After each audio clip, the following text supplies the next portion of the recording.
Hello and welcome to this video designed to raise your business financial awareness. This is a second session in our series of financial awareness videos for business owners and managers. You might still be thinking, so why should I bother? Surely the accountant or bookkeeper takes care of all of this stuff. Well, wrong.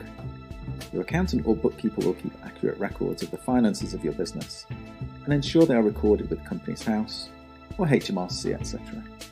However, you need financial information in order to make sound business decisions, and you need to be making these decisions throughout the year, not just at year end. To do this, you need to have regular, accurate financial data throughout the year, be able to read and interpret financial reports and data, and understand what they are telling you about your business. In this session, we're aiming to show what financial information you need to know. It's important to recognise that good awareness of some key financial information can stop your business running into difficulty in future. Also, you'll have an improved awareness of how your actions today can improve your business efficiency. That will ultimately lead to your business success and the ability to deliver on your business plans. We define financial information as anything that is associated with understanding and managing the different categories that make up your financial statements. We'll provide specific advice on how to manage the key elements of your business, namely profitability, profit and loss account and balance sheet, working capital, so cash, stock, debtor and creditor balances that you hold in order for your business to actively trade, and other elements for annual review. We want to give you confidence that you know the things that you should be managing on a regular basis throughout the year. Depending on the nature and health of your business, you need to be clear on which areas you need to be managing on a daily, weekly, monthly, or seasonal basis. This will be different for all businesses. This can be particularly important when you are looking for further investment, as the message that your financial statements give to the viewer will impact your credit ratings and their investment decisions. Again, it's good to have an awareness of these things throughout the year to ensure that you're ready to make the right decisions in time for your year-end accounts. The minimum statutory requirements that you need to understand and manage will be slightly different depending on whether you are the business director or a key commercial manager within the business. The business directors will have certain statutory obligations associated with financial statements that need to be met, including reporting of corporation tax owed, VAT, PAYE and national insurance re employee salaries, and pension contributions for employees. The associated payment of these costs is mandatory and must be carefully managed. These cash flows out of the business must be built into forecasts, including statutory increases, for example, minimum wage levels or national insurance contribution changes, to ensure that they are managed alongside other business objectives. We build more on this in the complementary session on statutory accounts. Before we consider the financial information that we need to know, let's first have a quick overview of the two key accounting statements. Understand what they actually show you and why good awareness of this is important. Your profit and loss account records your net profit associated with your trading activity over a specific period of time. It shows whether you made a profit or a loss for that period.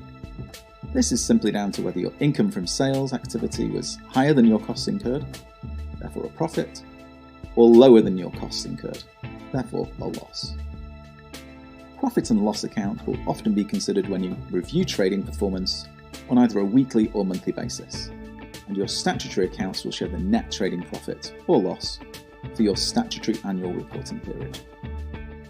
Income is recorded at the point of sale, or when you invoice the sale. So the income will only be included in a particular reporting period if the sales invoice is dated within that period. This is irrespective of whether your customer has paid you or not.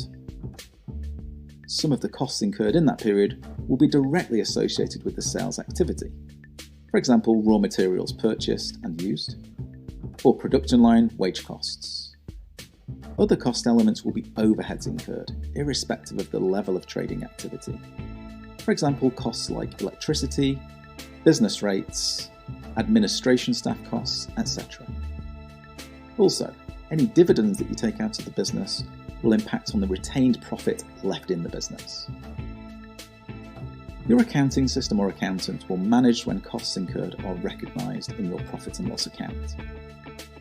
They will aim to match income and associated costs in the same period by adjusting the costs incurred using accounting methods such as accruals and prepayments. These accounting adjustments are required to give an accurate view of profitability in the period being reviewed. For example, many general costs incurred are overheads, e.g. insurance. They will be incurred once a year, so if you're trying to understand monthly profitability, your accountant or accounting system should spread that annual cost over each reporting period that you look at, so that each month correctly includes a fair 1/12 share of the annual cost. Relevant cost adjustments like these are required to get an accurate view of profitability for each given month. An understanding of the types of costs within your profit and loss account will be important in helping you to understand how much trading activity is required, both to make a positive margin on your trading activity and also what is required to cover the appropriate share of your overhead costs. One of the most common issues in understanding accurate profitability levels within smaller businesses relates to the timely monitoring and recording of stock balances. It's important that your stock balances recorded in your accounting system are correct at the end of each period being reviewed, especially if your stock levels are variable. Incorrect stock measurement for any given reporting period can have a significant impact on the costs you recognise in that period, and hence will skew your understanding of your profitability. The balance sheet account records the book net worth of your company at any point in time, giving a snapshot of the value of your company. We acknowledge that this is definitely just the book value of your company, and true value may not always be reflected accurately here. At any point in time, the different categories on a balance sheet show how the value in your company is held, and these are split into separate groupings depending on how easily those assets or liabilities can be changed to cash. Long-term assets, including buildings or equipment, are often called fixed assets. They can't necessarily be turned into cash quickly. Short-term assets include items like cash, trade debtors, i.e. those amounts owed to you by customers, stock of raw materials, or finished goods. Long-term liabilities are items like bank loans or lease arrangements. And short-term liabilities include trade creditors, i.e. those amounts owed to suppliers. Your total assets minus your total liabilities gives you a net asset value for the company, which is the book accounting or shareholder value of the company at any point in time. The balance sheet value of your company will increase over time if your profit and loss account for that time period has been showing that you are making net profits rather than net losses. Although do note that dividends taken out of your business will reduce your retained profit, so may stop your balance sheet from growing over time. To comply with UK law, all limited company directors must review the financial performance and condition of their business at least annually, and must submit annual financial statements to Companies House.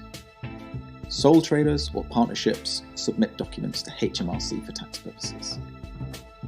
However, we believe it would be irresponsible and maybe dangerous not to review the finances far more regularly. The detail of what financial aspects you need to review will vary from business to business, but common amongst most businesses is the need to monitor the following. Profitability. This is fundamental. We suggest reviewing the profitability of your business at least monthly. The report can review profitability for the month and compare to a set budget or target, and also compare this against the same month in the previous year, as well as looking at the year-to-date profit. Cash flow. The bank position: always have cash available to meet payments as they fall due. We suggest you monitor this at least weekly. Stock. This is raw materials, work in progress, and finished goods. Of course, you don't want to run out, or conversely, have too much. Monitor this regularly and ideally check your stock levels monthly. Debtors. Now, these won't be applicable if you are an e-commerce business, but as a minimum, review these weekly. Creditors. Take as much time as possible, but be sure not to breach agreements. Again, Review these weekly as a minimum. Let's now look at managing profitability. Essentially, in terms of financial information, this involves a close look at the profit and loss account of your business on a regular basis, identifying any concerning patterns or trends, for example, costs escalating, sales falling, or margins being eroded. Drilling down deeper to see profitability by product line, by customer, and/or by division or channel. And then making changes accordingly. From this discipline, it's possible to identify potential problems before they get out of hand and make changes to stop them impacting on the annual performance of the business. When considering profitability, a key requirement is to consider your business cycle, and particularly seasonality. You cannot make a judgment on business profitability if it doesn't include and average out the impacts of different parts of your business cycle. For example, one business might not be able to sensibly consider 1 week's profitability if it has a business cycle that is always quiet at the start of the month and busy at the end of the month. Instead, they'll need to consider monthly profitability, which averages out the impacts of high and low activity weeks. Similarly, if a business is busy in the winter and quiet in the summer, overall profitability needs to be considered on an annualized basis to get an average level incorporating the varied activity levels. Of key importance is that your overheads need to be covered across the full annual cycle that they are incurred. And if that means that you make a loss in your quiet season, it's important to ensure that you are making enough of a profit in your busy season to cover this loss. It's also very useful to compare profitability to the same period the previous year and the ones before that to ensure there are no adverse trends. If there are, you need to be able to identify exactly what's causing them. A review of certain parts of the balance sheet is also needed, particularly debtors, to identify any potential bad debt which can seriously impact profitability. I'll signpost you here to Session 3, Management Information, for a deeper look at this area. Let's now consider managing your working capital. Working capital is the capital of a business which is used in its day-to-day trading operations. Successful businesses need to generate profits. However, they must also have positive cash flow in order to remain operational. So let's look at how to make the best use of your working capital. Firstly, looking at cash and the cash cycle, with particular focus on how you avoid running out of cash. Cash is vital for any company to survive and to grow. The availability of cash in your business gives you the ability to trade and to run your business. Every business needs an initial investment of cash to set up the company.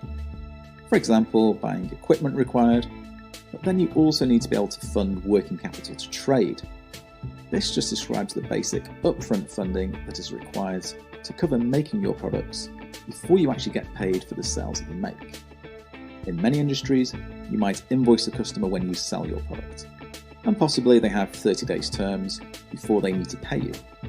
So on every sale where you don't receive cash, you have a debtor who owes you cash. Unfortunately, you will have already made the product with the cost of the raw materials and the factory time to do the making and delivered it to the customer. So you will have incurred costs in making your product. Hence, there is a cash gap. You need to fund this gap, and this funding, i.e. a cash injection, is needed, and this is your working capital requirement. Cash flows through a business and is often described as the lifeblood of the business. To best manage the cash in your business, you need to focus on the 4 key elements of the cash flow cycle. These are cash, both in hand and in the bank, stock, debtors, and creditors. It's essential to manage the level of cash that you need to run your business, and cash forecasting is key. This needs to be managed in conjunction with the right level of stock, minimizing your debtors, so money owed to the business, and also maximizing your creditors, amounts that the business owes to suppliers. For every business relationship, there are many factors to consider that impact on the right level of indebtedness in either direction. When managing stock, it's important to remember that stock can include raw materials and packaging, work in progress, as well as finished goods. To run out of stock of either raw materials, finished goods or packaging is not a good place to be. However, having too much of any stock type is also not good financial management, especially in food and drink, where shelf lives can be short. Always consider stock on your shelves as stacks of banknotes that you can't actually use. In order to stay in control of stock levels and ensure that A, you don't run out, and B, you don't have too much, there are processes that you can implement, including regular stock checks. The most common failure in producing meaningful accounts is the failure to measure stock accurately and regularly. Forecasting tools and models to anticipate future sales and manage procurement and purchasing accordingly. And negotiating lead times with suppliers. Finally, drawdown arrangements with suppliers. Let's now focus on managing debtors. Debtors are customers who owe money to your business. Credit control is fundamental in business. Whilst you may not have a specialised credit controller in your business, there are plenty of tools available to help you manage this situation and try to avoid or minimise potential bad debts. These include: establish the overall credit terms that your business is willing or able to afford. Don't agree something that you can't actually manage to allow. Agree in writing appropriate levels of credit for specific customers based on business credit scores or assessment tools. Review these regularly and be prepared to reduce or cancel credit lines if adverse information is received, unless the customer can provide substantive evidence to the contrary. Know how profitable each customer is to your business. Consider the sales channels that you are utilising, recognising that increasing your proportion of e-commerce sales, where customers generally pay up front, will contribute to reducing outstanding debtor levels. Review weekly an aged debtors list. This enables you to stay on top of and manage the credit taken, to help avoid breaches. Also, put customers on stop where credit is exceeded.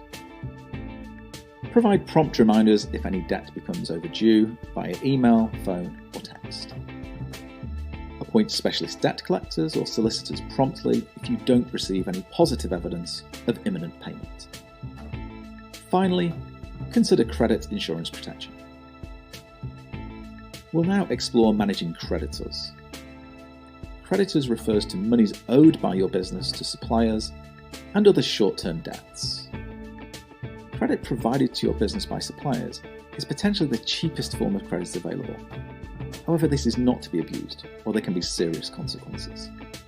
Some hints and tips to manage these situations include: maintain strong, regular communication with suppliers. Build relationships and trust. Open book arrangements are a good way of getting transparency on price movements from suppliers. This in turn can often help you to justify your own sales price increases to your customers, hence enabling you to pass supplier cost increases on to your customers and maintain your profit margin. Wherever possible, always settle invoices on time.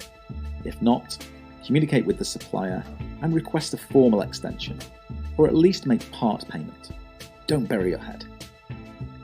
Negotiate terms of credit at least annually, and always ask for improved terms, particularly if you are buying increased volumes of stock. If you don't ask, and if you are short of cash flow or working capital, there are financial facilities specifically designed to assist businesses in these situations, such as overdrafts, trade loans, or invoice finance. We recommend that you speak with your bank or reputable lender about these possibilities well in advance of anticipating such needs. Now we'll look at some of the financial considerations it would make sense to discuss with your accountant or financial director on at least an annual basis prior to finalising the annual accounts. However, it's also good to have an awareness of these areas as you go through the year, so that you have a chance to manage situations in the run-up to finalising your annual accounts. One thing to consider is your business aims and priorities. As a business, are you looking to attract investors or banks to provide additional funding to allow for investment and growth? If so, then you need to demonstrate a positive trajectory in your annual accounts to show things like your underlying business activity is profitable. perhaps looking at gross margin, or that you are personally invested in your business. Financial statements need to be consistent with your understanding of where your business is positioned, compared with business plan objectives. In the run-up to the year end, there are several levers that you have as a business owner that will demonstrate your investment in the company and give signals to stakeholders who look at the accounts. Let's look at these now. Firstly, profitability and how much is retained within the business. Depending on who you expect to be reading your final year-end accounts, there is a balance to be struck on whether to retain profits in the business to show greater balance sheet strength and financial stability, or to satisfy shareholders by paying dividends. If you are planning to grow or scale up, profits will need to be retained to spend on anticipated new equipment, people, marketing, training, and so on. Based on your personal investment in the company, through both time and finance that has been invested, what return are you looking for from the company? Dividends can be taken out of the company, but how much value can your business stand to have removed and still show a positive trajectory with both positive net results made and growth of your balance sheet net assets over time? It's important to consider both your business and personal objectives. If there's strong, profitable performance and sufficient cash available in the business, this is the time to consider tax implications, dividend policy, and potential bonus payments. It's also a good time to review profitability in the wider sense and ask questions like, could we be doing this differently and potentially be more profitable? What if we were to have a third party to do our manufacturing or packaging for us? What would that look like in our profit and loss account?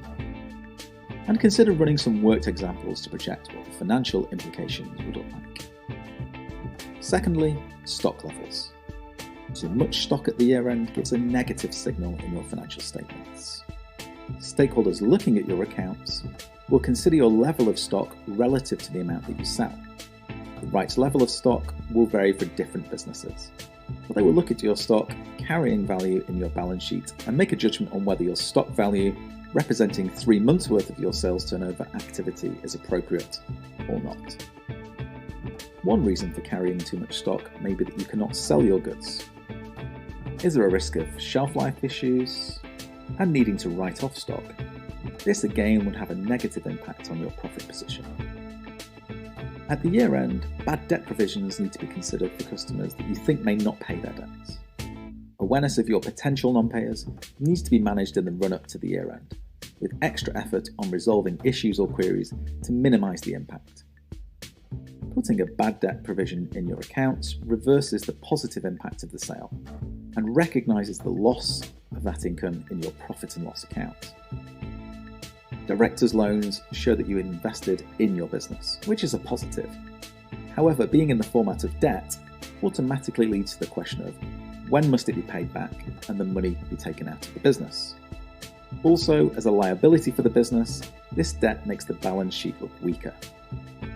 One option to consider to improve the strength of your balance sheet is to convert your directors' loans to share capital, i.e. change from debt to an equity investment.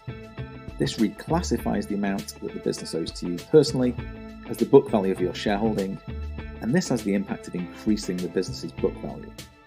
This may not always be appropriate, but if you are comfortable taking an increased equity share in the company instead of a debt balance with a specific payback date, then this will more positively demonstrate your investment in the company to stakeholders reviewing your accounts. Personal expenses relating to staff in any business can mount up. Businesses must ensure that all relevant expenses have been claimed and processed in the correct period. It's particularly important that all expenses are processed before year end, so that costs are reflected in the relevant period. Well before you reach the year end, you should consider the tax implications of retaining profits in the business against reinvesting in the business, for example by purchasing new plant and machinery. If you do have a business requirement for investment of some kind, and you are seeing that your business is generating enough cash to allow you to make that investment, then timing must be considered.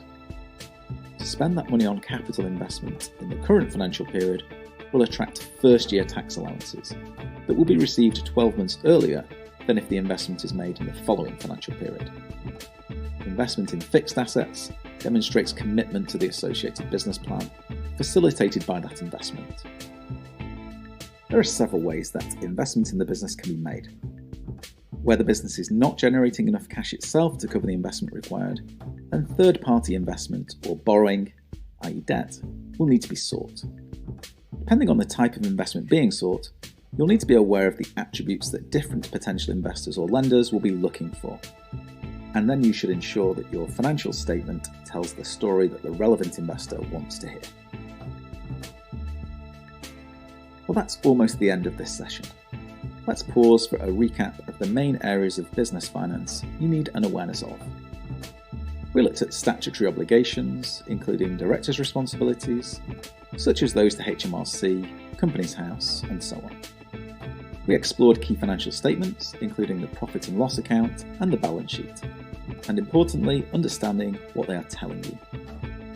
We recognised the importance of timing and keeping a close eye on financial data, trends, patterns, and acting on this information. We looked at managing profitability, as well as avoiding losses, identifying problems early from data trends, thus giving you time to make changes. We learned about working capital and the 4 areas you need to manage closely. These were cash, stock and the importance of balance, debtors and how to minimise these, and creditors and how to maximise the benefit here. Finally, we considered those discussions with accountants at the end of your financial year and the important areas to cover off before finalising annual accounts. We can now signpost you to other key support in this series. Session 3 is all about management information. And in those videos, you'll learn what management information you need to make great decisions in your business. After that, Session 4 lifts the lid on how to better control your business through financial modelling. There are also some complementary sessions specifically to deepen your knowledge from this video. These are statutory accounts, what they are and how to manage them to best advantage, accounting systems and software, to help you understand what's out there and to think before you buy. This will really help you to understand what you need a system to do for you. And understanding accounting is where you'll learn the fundamentals of how accountancy works and gain a better awareness of the basic principles of accounting. And finally, the Glossary of Terms session is an essential reference point for explanations of the many finance and accounting terms. But it's goodbye for now.